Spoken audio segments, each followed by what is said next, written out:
But you are the supreme controller and the superintendent of the material nature's activity. The atheistic class of men simply observe the activities of material nature, but cannot find you as the original background. A devotee, however, can immediately see your hand in every movement of material nature. The curtain of Yogamaya cannot cover the eyes of the devotee of your lordship, but it can cover the eyes of a non-devotee, the non-devotee. The non-devotee is unable to see you face to face, just as a person whose eyes are blocked by the covering of a cloud cannot see the sun. Although persons flying above the cloud can see the sun shine brilliantly as it is. My dear Lord, I offer my respectful obeisances unto you, my dear self-effulgent Lord.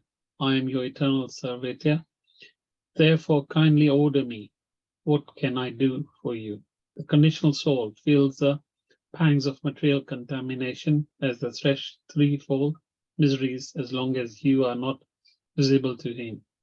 And as soon as you are visible by development of Krishna consciousness, all miseries of material existence are simultaneously vanquished. Now, remind us, is this Shukadev speaking here, isn't it? Brahmin Shukadev, I believe. So, Alex, Prabhu? Yep. Okay. The Supreme Person. yes, it is Shukadev. Okay.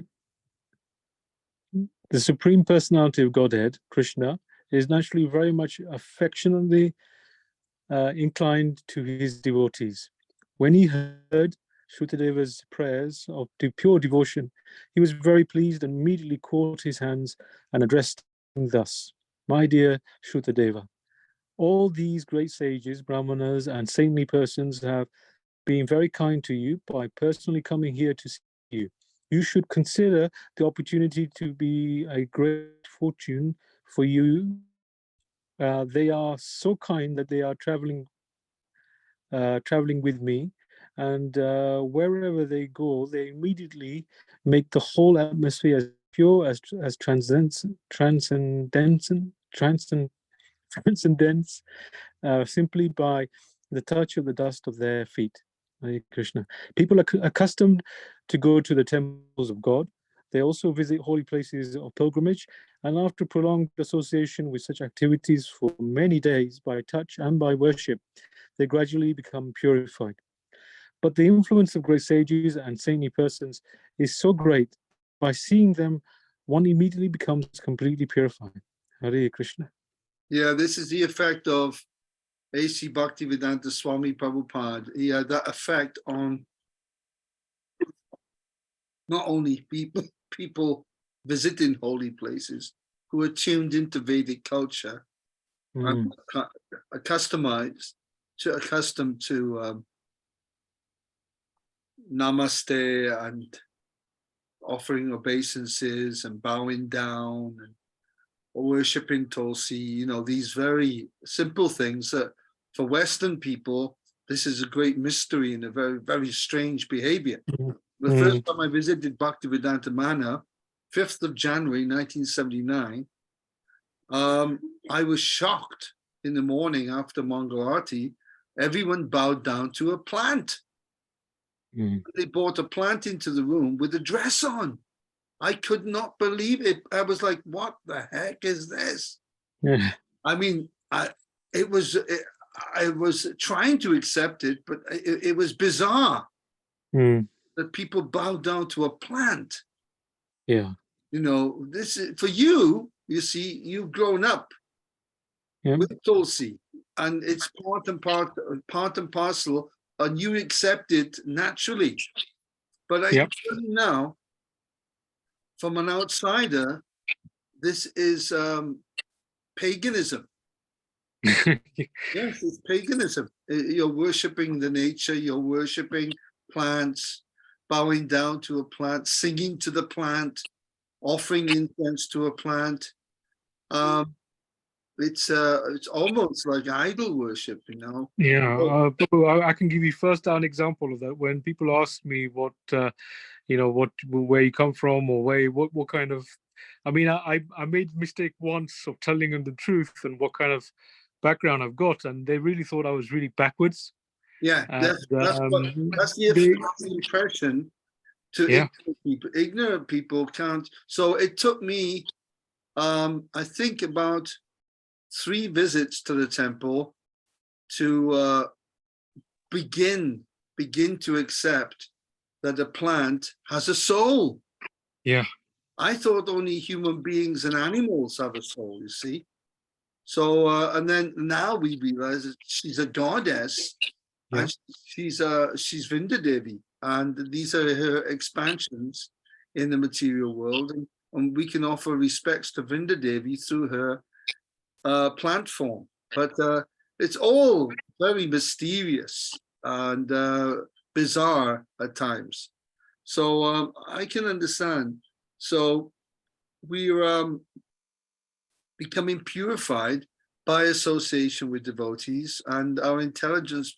One of the symptoms of becoming purified, I found, yeah. my intelligence started becoming refined. I could understand what a Kadashi was, and I could Yeah. understand what Tulsi is, and I was sharpening my Yep.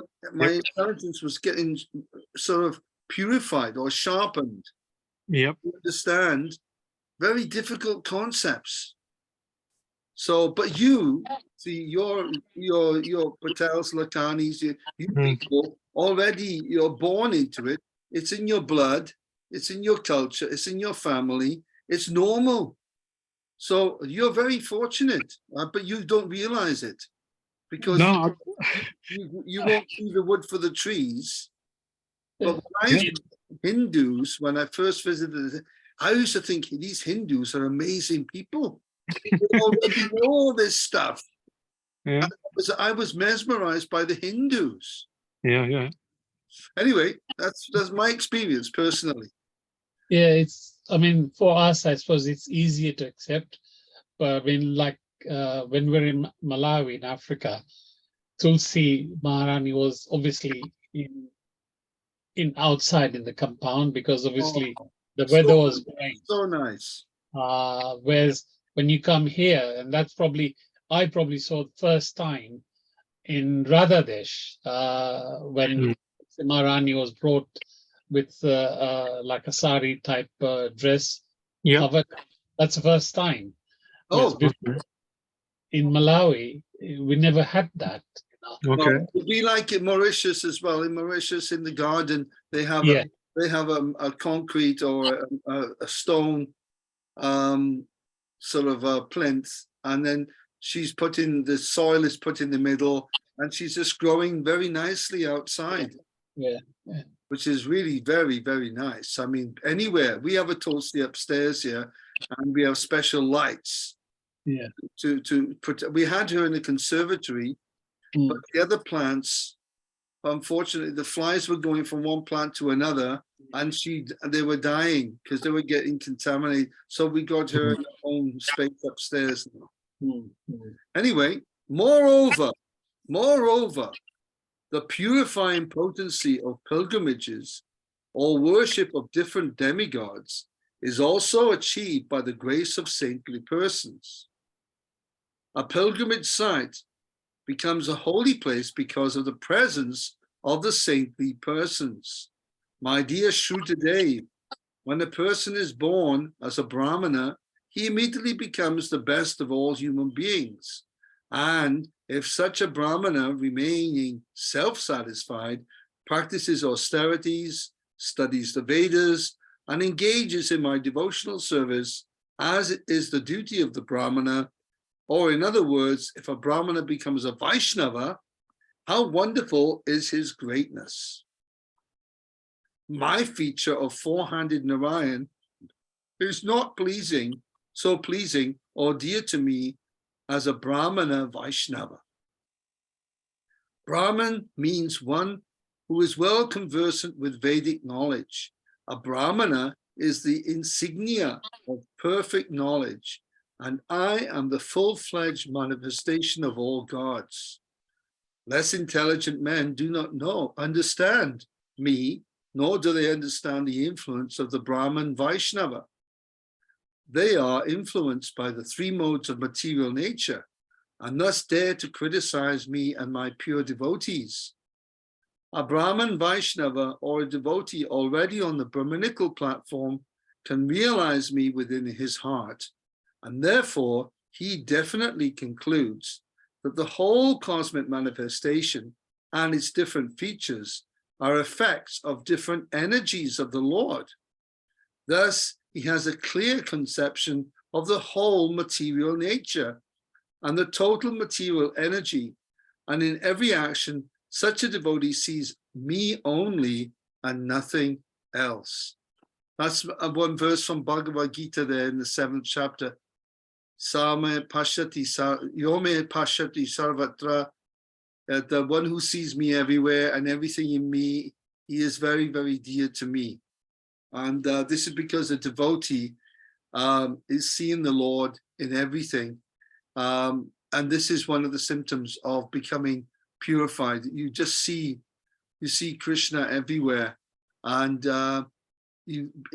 gradually you're seeing Krishna in the, I was looking at the clouds the other day, and one of those dark ones came over. I said, oh, Krishna, it's Krishna coming in the cloud.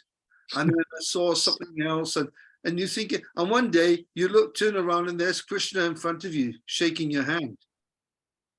And this line here, that a Brahmana is someone who understands what is God, he understands everything. This is taken from the Shastra. I don't know which one it is. I've got to look into that, but it goes like this: Brahmana Janata iti Brahmana. Brahmana, Brahma. Excuse me, Brahma Janata iti Brahmana. Can we write it down? Brahma, Brahma, or Bramha. I'm not sure. Brahma or Brahman. Yeah, Brahma. Brahma, Janata, Jana, meaning knowing, Janata, iti, then Brahmana, long R, Akara, then Brahmana, Hmana. So Brahma Janata iti Brahmana. This is actually that line. It may be there in that shloka, in this verse, from the Lord speaking to Shukadev, that the Brahmana means one who understands what is Brahman. And a Brahmana means that he has very clear conception of everything, the material nature, the spiritual nature. Nothing is a mystery to a Brahmana, to a real Brahmana. Okay, so I'm glad you wrote that down. Yep. Okay, carry on then, in this way. My dear Shrutadev, you may therefore accept all these great saintly persons, Brahmins and sages as my bona fide representatives. By worshipping them faithfully, you will be worshipping me more diligently. I consider worship of my devotees to be better than direct worship of me. If someone attempts to worship me directly without worshipping my devotee, I do not accept such worship, even though it may be presented with great opulence. Oh, Sadaji is here. Sadarani. Smita's just washed her hair there. Thank you, Smita. Okay. She was just telling me, she's going to say, I'm going to wash my hair first. I like your Sadaji look. Thank you. I was trying not to show it, but never mind. Oh, don't worry. Jo bole sune hal satri akal. Okay, go ahead, Prabhu. Alex. Alex is back from. He's living in UK now. He's in Kingsbury, so he's returned. And The other men, Hare Krishna. Archana's a little bit busy right now, and Nikunjbai is busy, a few people busy. So there's the 4 of us tonight. So can you just tell me where we are, please? Okay, so we're in chapter 86, close to the 3rd paragraph to the end. Yeah. Yeah, so it says, my dear Shutadeva, and then we just finished that. So it should be to In this way. in this way. Yeah. Okay. In- Yeah. Carry on, Prabhu.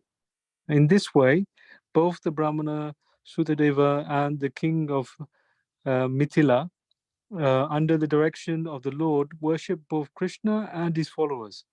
The great sages and saintly Brahmanas on an equal level of spiritual importance, both Brahmana and king ultimately achieved the supreme goal of being transferred to the spiritual world.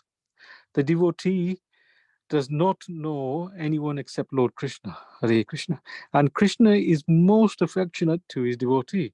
Lord Krishna remained in Mathila, both at the house of the Brahmana Shrutadeva and at the palace of the king Bahulasava, Bahulashva. Bahulashva. And after favoring them lavishly by his transcendental instructions, he went back to his capital city, Dwarika. Lovely. And when I first joined the temple, during the summer, oh no, it wasn't. It was during the April, May. It was around end of May, late spring. A devotee from the US, from Los Angeles, arrived at Bhaktivedanta Manor, and his name was Bahulashvadas. So I'm quite familiar with that name now, Bahulashva, because he was a lovely kirtan singer, and some lovely people have joined this movement. When I joined ISKCON, I was telling Amita the other day when I was talking about the Mahabharata, trying to get Mahabharata sorted out, that I said, when I joined, 80% of the devotees in the mandir were Prabhupada's Diksha disciples. 80%. And it was very, very similar atmosphere of when Prabhupada was here. I was only 1 year, just over a year after Prabhupada left his body, when Prabhupada had left us physically. I was only about a year, 12, 14 months difference. So it was very fresh. The presence of Prabhupada, the presence of his disciples. And when I went to the manor, I think there were 1, 2, 3, 4, 5. There were 5 Hindu-bodied devotees there. Oh, wow. Everyone else was from US, England, France, Africa, Germany. Mm-hmm. Yeah. So when we went on a Harinam, we were all white Doria. We were Doria. It's a Doria Wala Kirtan. Doria Kirtan, mainly. And, very much a European influence. Now at Bhaktivedanta Manor, big majority of the brahmacharis and the devotees living there are from the Hindu community. But that's because we've preached so much to the Hindu community over the years. But it was quite interesting. Okay, so go ahead, Smita. The instruction we received from this incident. The instructions we received from this incident is that King Bahulashva and Shrutadeva, the Brahmana, were accepted by the Lord on the same level because both were pure devotees. This is the real qualification for both recognized by the Supreme Personality of Godhead, because it has become the fashion of this age to be falsely proud of having taken birth in the family of a Kshatriya or a Brahman. We see persons without any qualifications other than birth claiming to be a Brahman or Kshatriya or Vaishya.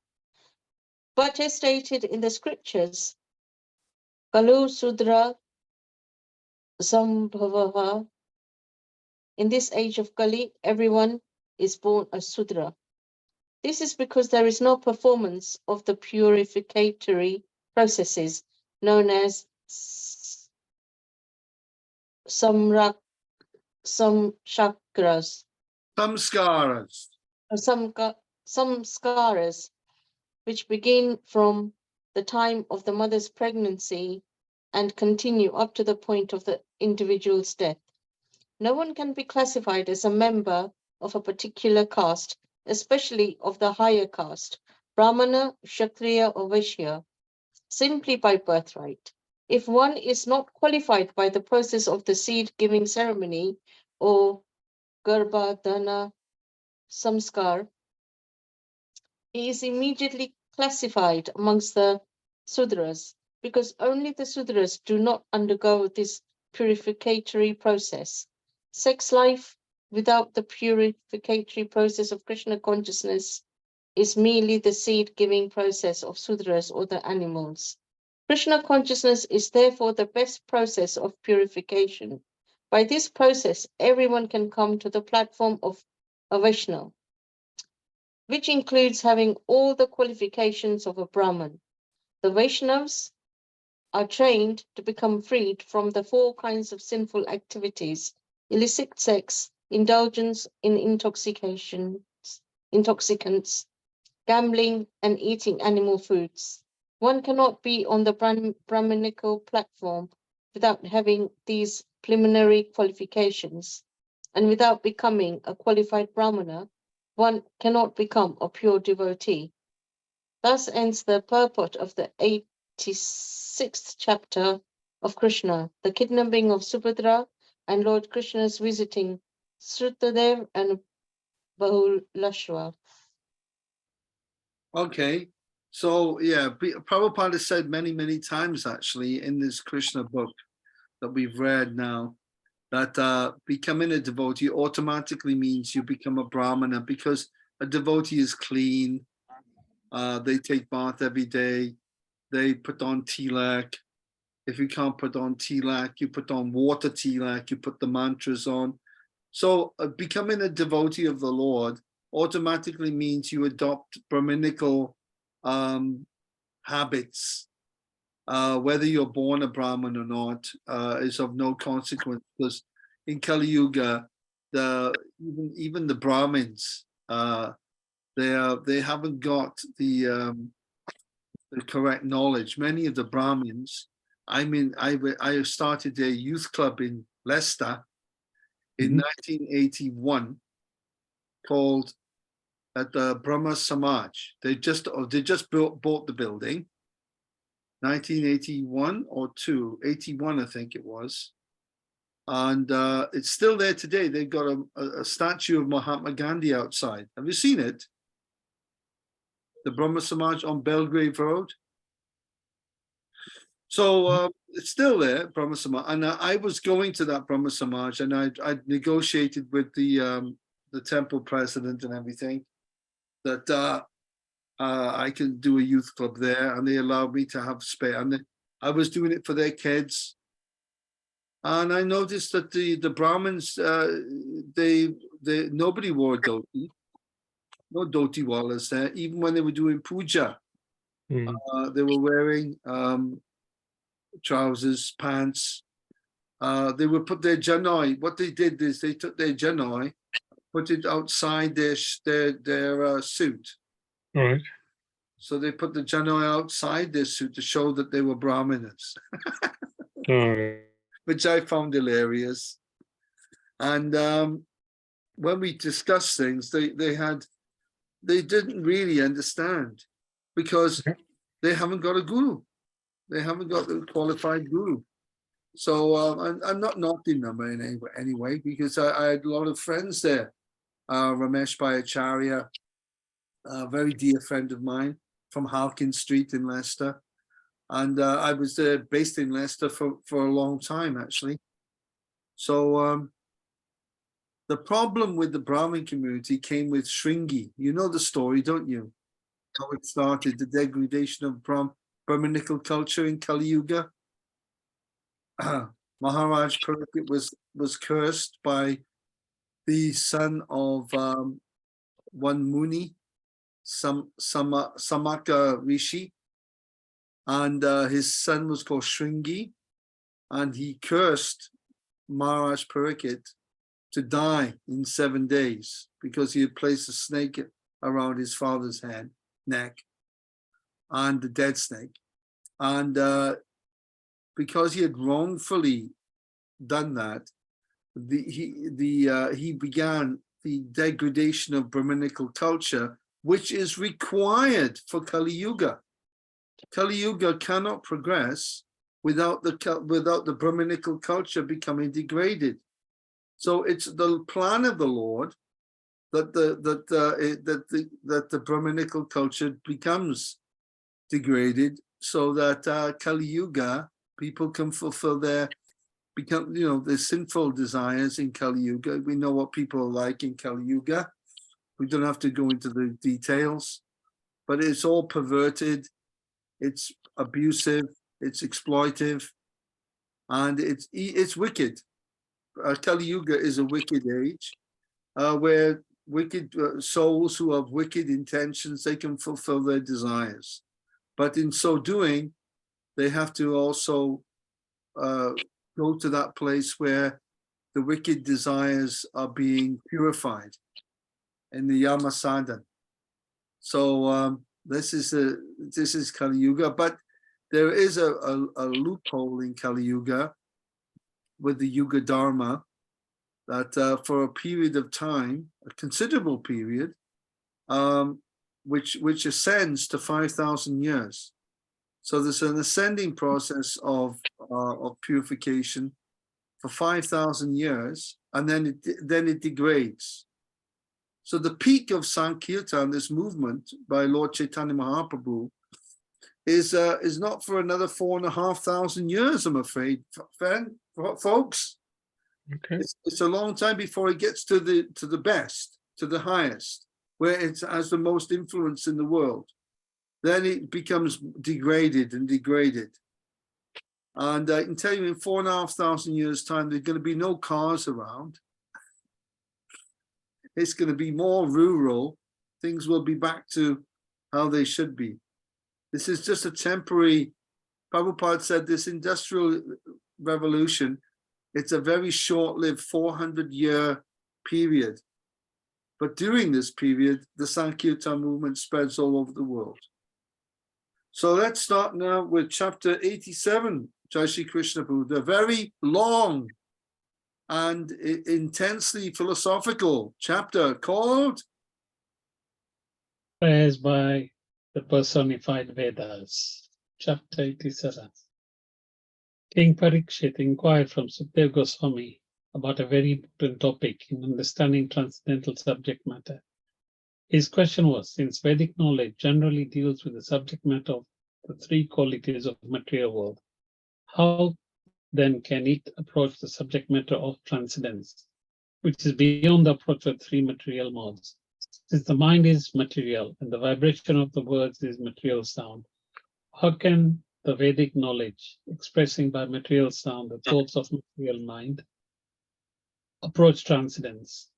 Description of a subject matter necessitates describing its source of emanation, its qualities, and its activities.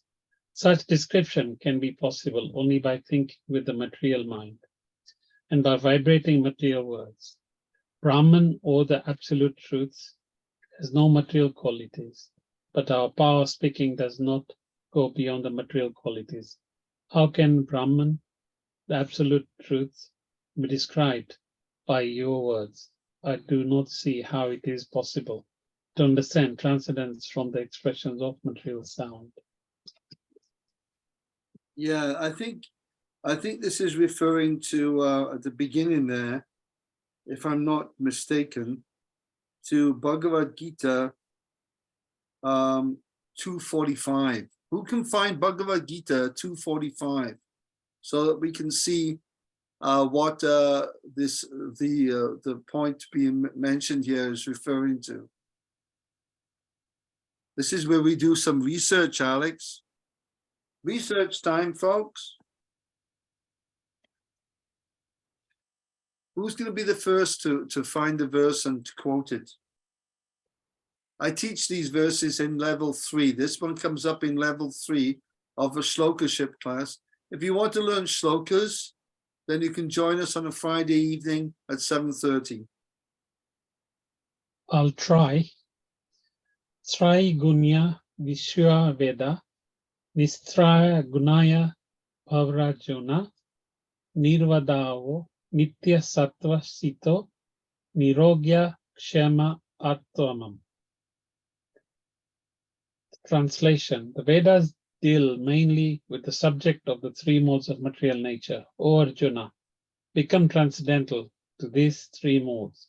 Be free from all dualities and from all anxieties for gain and safety, and be established in the self. That's Krishna's instruction to Arjuna, saying Trigunya Vishaya Veda. Vishaya means, Trigunya means the three modes of material nature, obviously. And Vishaya means objects of the senses, which are the sense gratificatory objects that we want to exploit for our temporary enjoyment. And Vishaya Veda, so the Vedas mainly deal with these three modes, and therefore sometimes the Vedas are called the Trivedi. Sometimes you meet a Mr. Trivedi. My accountant and friend for some years at South London Temple, before Mukund Patel took over the accountancy, his name was Vinod Trivedi. They used to call him Trev, all his friends, like Trevor, all his English friends. And this Vishaya Trigunya Vishaya Veda, Nishtrigunya Bhavajuna. So the Vedas, this is a point, this is an interesting thing, because the Vedas themselves mainly deal with the this world. And it's like a handbook how to deal with, the world, how to perform yaj. The Yajurveda is giving us all the different yajnic performances, especially to the demigods. And it's explained in the Gita that those people in the mode of goodness, those who were situated in Sattva Gun, Sattva Star, they worship the demigods.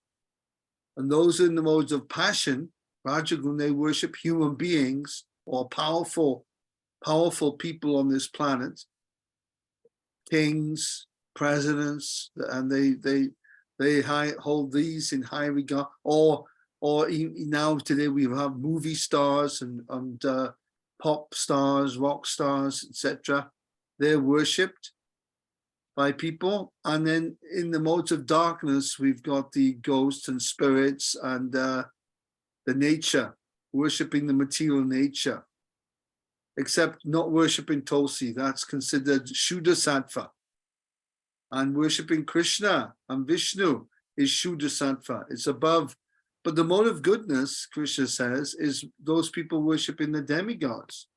And therefore, Prabhupada did say that the worshippers of the demigods are higher than the worshippers of in Christianity.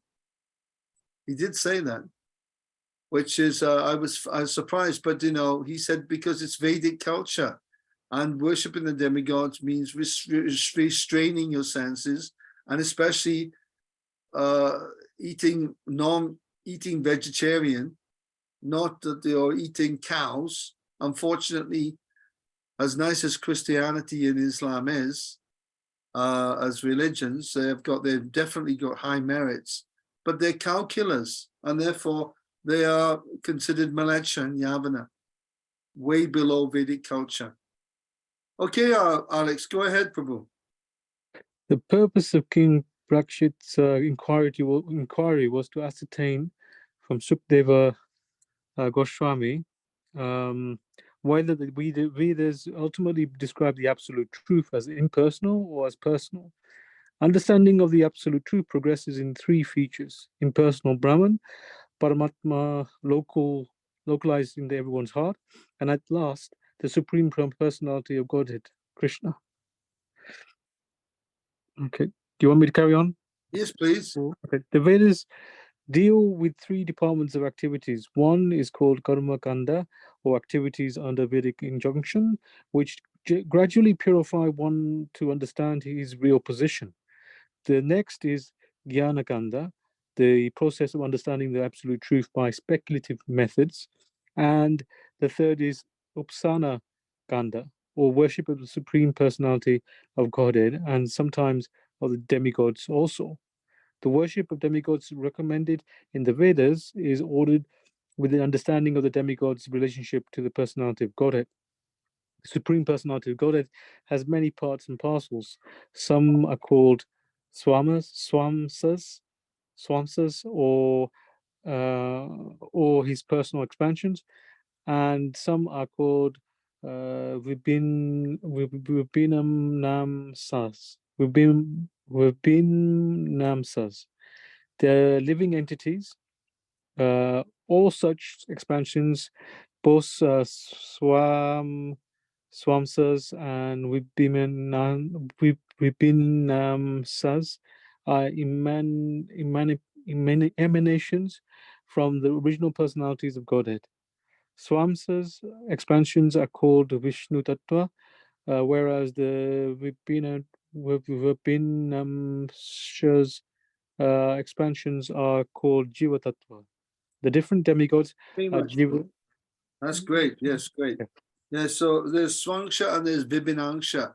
I've been explaining this Vibhinangsha for many years. So Swangsha is considered Vishnu Tattva, and there's another Swangsha when Krishna, he has Vaibhav Prakash, where he expands himself in different ways, and his Swangsha Prakash is where Krishna expands, like when he gets married to 16,000 princesses and queens in Dwarka, and he's dancing in Rasalila with his own personal form, and that is also called a Swangsha. And of course, Krishna, he deals with each queen individually in a separate way. He doesn't deal with Satyabhama the same as he deals with Lakshmana or Rukmini or other queens. He's very, very, very, very personal in the way he deals. And that's Swangsha. He has this incredible capacity. Like if I was married to 4 or 5 women, I would kind of be dealing with them similar ways, you see. But Krishna has a way of he can change his persona to be a different type of husband, different type of person with each. This is the greatness of God, that, he's the same person, but he can treat each one differently and act in a different way. And be true to that. Not that he's pretending. Like if I was acting with one person like this, then another person, one of those characters, I would be out of character. You see? But with Krishna, he's authentic in every situation. This is one of the small things that is very great about how God can act. All right, Smita, go ahead. The different demigods are Jiva Tattva. The conditioned souls are generally put into the activities of the material world for sense gratification. Therefore, as stated in the Bhagavad Gita, to regulate those who are very much addicted to different kinds of sense gratification, the worship of demigod is sometimes recommended. For example, for persons very much addicted to meat eating, the Vedic injunction recommends that after worshipping the form of the goddess Kali and sacrificing a goat, not any other animal, under Karma Kanda regulation, the worshippers may be allowed to eat meat. The idea is not to encourage one to eat meat, but to allow one who insists on eating meat to eat it under certain restricted condition. Therefore, worship of the demigods is not worship of the absolute truth, But by worshipping the demigods, one gradually comes to accept the supreme personality of Godhead in a indifferent way. This indirect acceptance is described in the Bhagavad Gita as avidhi. Avidhi means not bona fide. Since demigod worship is not bona fide, the impersonalists stress concentration on the impersonal features of the absolute truth. King Parikshit's question was, which is the ultimate target of Vedic knowledge? This concentration on the impersonal feature of the absolute truth, or concentration on personal feature? After all, both the impersonal and the personal feature of the Supreme Lord are beyond our material conception. The impersonal feature of the Absolute, the Brahman effulgence, is but the rays of the personal body of Krishna. The rays of the personal body of Krishna are cast all over the creation of the Lord, and the portion of the effulgence which is covered by the material cloud is called the cosmos of the three material qualities, sattva, rajas, and tamas. How can persons who are within these clouded portion called the material world conceive of the absolute truth by the speculative method? Yeah. So yeah, and this absolute truth, the absolute truth is advayam. It's non-dual, and it consists of three levels, where we have Brahman, the impersonal feature of the Lord, where the living entity, the Lord, purpose of Brahman is created by the Lord from his own personal effulgence, and the effulgence of Goloka Vrindavan, just like the sun planet creates the effulgence of light. And it consists of many jivas who are in a form of a spark. In the 7th verse of the Ishopanishad, it's explained that the living entity is called Chitkana, or a spark of pure consciousness, which is compared to light. When Aghasura and Bakasura and different demons were killed by Krishna, Trinavarta, when they died, a spark of light left their body and merged into the body of Krishna. And that's explained that they merged into the impersonal Brahman feature of the Lord, where in that state, one can imagine that one is God, because you're not suffering, you're free from suffering. There's no pains of the body, there's no pains, mental pains. You're simply swimming in an ocean of bliss. Alex, would you like to swim in the ocean of bliss? No. Well, the ocean of bliss is also very nice. It's very tempting. Yes, but I mean, I understand one thing now. With ocean of bliss, it's very distracting. It's in very terms of distracting, yes. And in that ocean of bliss, they can be there for many mahakalpas, which are yeah. lives of Brahma. Yeah. And you know, but after some time, a considerable time, one falls down again into this material world. So that's Brahman. And the Paramatma feature of the Lord, it isn't eternal in the sense of the Lord is eternal, but it is eternal because the material nature is eternally being created and dissolved. So but at the time when the material creation, Mahavishnu, he breathes in, and there's no material world, there's no material manifestations, it's a vyakta, there's no Paramatma. The Paramatma ceases to function for that period. And again, he breathes out, and the worlds are created, and Vishnu then, he enters into each universe, and again as Paramatma. So in this way, Paramatma, he is eternal, but not permanent. He's not a permanent fixture, and he's also only existing within the material nature to accompany the conditioned soul. So that is our Paramatma feature, who is actually, with Paramatma, is allowing this whole material nature life to carry on. Without him, we can't think, we can't do things. He is giving us the power to do everything. And then the Lord himself, Bhagawan, he's there in the spiritual world, engaging in internal pastimes constantly. And then occasionally he comes in to just remind us all, this is what I'm doing. Why don't you come home? So we'll stop at that point. Just summing up there a little bit for everyone. And we'll start off in answering King Parikshit's question there next Tuesday. Is that okay, Jai Shri Krishna Prabhu? Yeah, all good. Thank you. Okay. Thank you very much. And we will see you on next Tuesday. Hare Krishna. Hare Krishna. Hare Hare Krishna. Hare Have a Krishna, great week. everyone. Bye. Bye. And maybe on Friday. Who knows?